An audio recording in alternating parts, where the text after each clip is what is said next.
Welcome to AB tutorial. మనకు ఆంధ్రప్రదేశ్ రాష్ట్ర ప్రభుత్వం నుంచి హైకోర్టు ఏదైతే ఉందో ఆంధ్రప్రదేశ్ రాష్ట్రానికి సంబంధించి యొక్క హైకోర్ట్ ఆఫ్ ఆంధ్రప్రదేశ్ నుంచి అమరావతి అనమాట. ఇది ఒక నోటీస్ అనేది రావడం జరిగింది. ఇది ఒక నోటిఫికేషన్ వచ్చేప్పటికి ఏమేమి పోస్టులు అంటే అసిస్టెంట్ అండ్ ఎగ్జామినర్ అంటూ high court service by direct recruitment అంటూ రావడం జరిగింది. ఎవరైతే ఎలిజిబుల్ క్యాండిడేట్స్ ఉంటారో వాళ్ళు అప్లై చేసుకోండి అంటూ ఇక్కడ నోటీస్ రావడం జరిగింది. సో అదేవిధంగా side post carry the pay scale అంటూ కూడా ఇవ్వడం జరిగింది. 16,400 నుంచి 49,870 వరకు ఉంది శాలరీ కూడా, మంత్లీ అనమాట ఇది. అదేవిధంగా మనకి ఇక్కడ అప్లికేషన్ కూడా ఇవ్వడం జరిగింది వెబ్సైటు. సో ఇది వచ్చేవాటికి hc.ap.nic.in అనమాట. అదే ఒక బ్లర్గా ఒక పాయింట్ అనేది మెన్షన్ చేయడం జరిగింది. సో ఇది no application shall be received directly or by post అంటూ ఇక్కడ క్లియర్గా మెన్షన్ చేయడం జరిగింది. అదేవిధంగా ఇక్కడ లాస్ట్ డేట్ వచ్చేప్పటికి ఒక అప్లికేషన్స్కి సెప్టెంబర్ 30 ఈ యొక్క నెల లాస్ట్ డేట్ అనమాట, 13.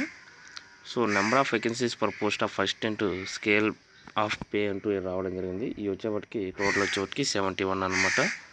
అదేవిధంగా ఎగ్జామినర్ పోస్ట్ వచ్చేప్పటికి 29. సో ఏమేంటి ఎవరెవరికి ఉన్నాయో మొత్తం కూడా ఈ యొక్క డీటెయిల్స్ చూద్దాం. ఇంకా ఓసీ క్యాండిడేట్స్కి వచ్చేప్పటికి 25 ఉన్నాయి ఈ యొక్క పోస్టులు వచ్చేప్పటికి. ఇందులో 10 వచ్చేప్పటికి ఉమెన్స్. ఓసీ బ్లైండ్నెస్ ఆర్ లో విజన్ అంటూ ఒకటి కూడా ఉమెన్కి అనమాట. సో ఓసీలోనే హియరింగ్ ఇంపేర్డ్ అంటూ ఒకటి, లోకోమోటర్ డిజేబిలిటీ ఆర్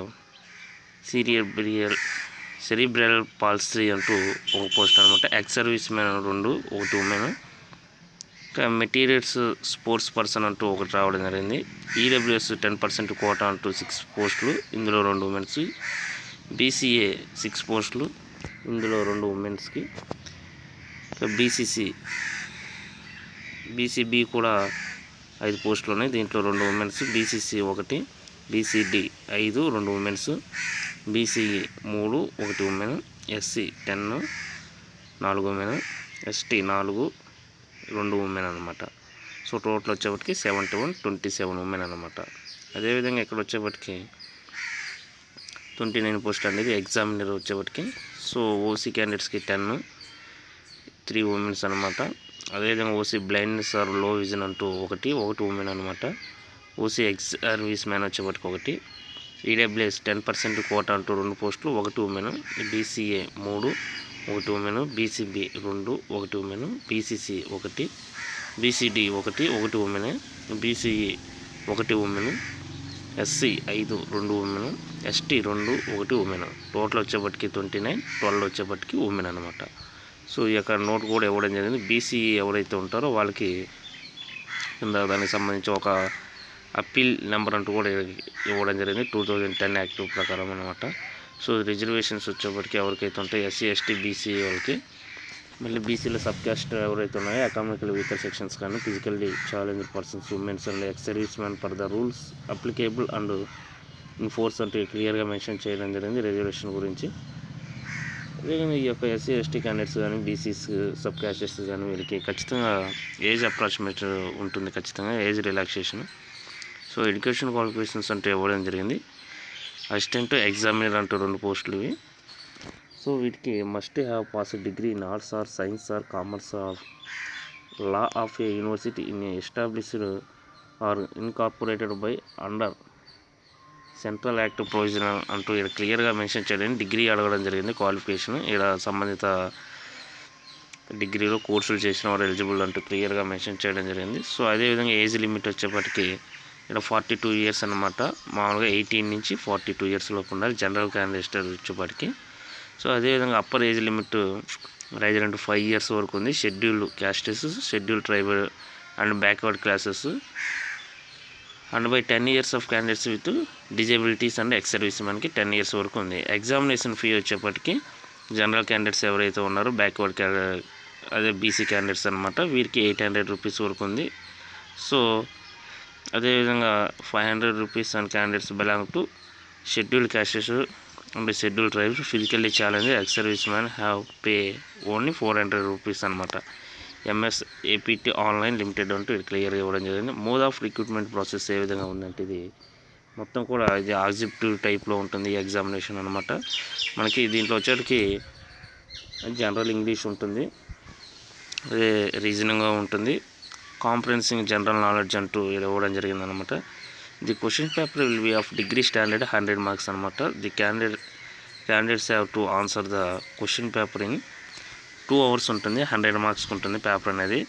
వీటిలో వచ్చేప్పటికి కేటగిరీ వైజ్ వచ్చేప్పటికి జనరల్ కేటగిరీ ఓపెన్ వచ్చేప్పటికి 45%, ఎకనామికల్ వీకర్ సెక్షన్ ఎవరైతే ఉంటారో వారికి 40%, ఇక బ్యాక్వర్డ్ క్లాసెస్కి వచ్చేప్పటికి 35%, అండ్ షెడ్యూల్ కాస్టెస్ షెడ్యూల్ ట్రైబర్స్ ఎవరైతే ఉంటారో ఫిజికల్లీ ఛాలెంజర్ కూడా వీరికి 30% మార్క్స్ అనేవి క్వాలిఫై మార్క్స్ అనమాట ఇది. సో ఈ ఎగ్జామ్ వచ్చి కంప్యూటర్ బేస్డ్ సిబిటి తరఫున జరుగుతుంది. సో ఇక్కడ basing on the common merit list ప్రకారమే వీరిని అభ్యర్థుల్ని ఎంపిక చేస్తారనమాట. జియో మనకి 58 కూడా ఇవ్వడం జరిగింది. సో అదేవిధంగా ఇక్కడ వచ్చేప్పటికి జనరల్ నాలెడ్జ్లో మనకి సిలబస్ అనేది ఇవ్వడం జరిగింది.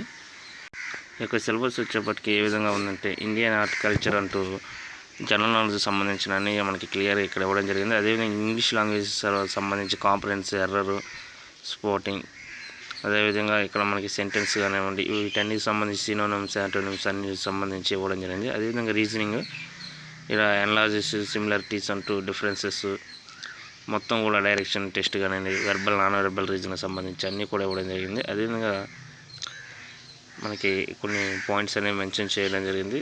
సో ఇవి నోట్స్ అనేవి ఇవ్వడం జరిగింది. ఈ యొక్క నోట్ ఏంటంటే ఫైనల్గా ఏం తెలియజేస్తుందంటే మనం ఇచ్చే యొక్క డేటా అనేది కరెక్ట్గా ఉండాలి. ఇన్కరెక్ట్గా ఇన్ కేసుబుల్ ఎప్పుడైనా మంది ఇన్కరెక్ట్గా ఉంటే ఇచ్చిన డేటా అనేది, సపోజ్ ఒక పర్సన్ రిజర్వేషన్ క్యాండిడేట్ చెంది ఉండి అతని దగ్గర రిజర్వేషన్ సర్టిఫికేట్ కానీ లోకల్ ఎంఆర్ఓ ఆఫీసులు తెచ్చుకోకుండా లేకుండా ఓపెన్ కేటగిరీకి ఎలిజిబుల్ అవుతారు. అప్పుడు ఆ యొక్క రిజర్వేషన్ కేటగిరీ ఉందని అక్కడ పెట్టేసి ఈ యొక్క అప్లికేషన్ అనేది సబ్మిట్ చేయకపోతే దాంట్లో ఈ యొక్క సర్టిఫికేట్ అనేది ఖచ్చితంగా అతను ఇలా ఇన్కరెక్ట్ డేటా అనేది ఇచ్చినట్టు అనమాట. సో దానివల్ల అతని యొక్క అప్లికేషన్ అనేది రిజెక్ట్ చేయబడుతుందంటూ కూడా ఇలా క్లియర్గా ఇవ్వడం జరిగింది.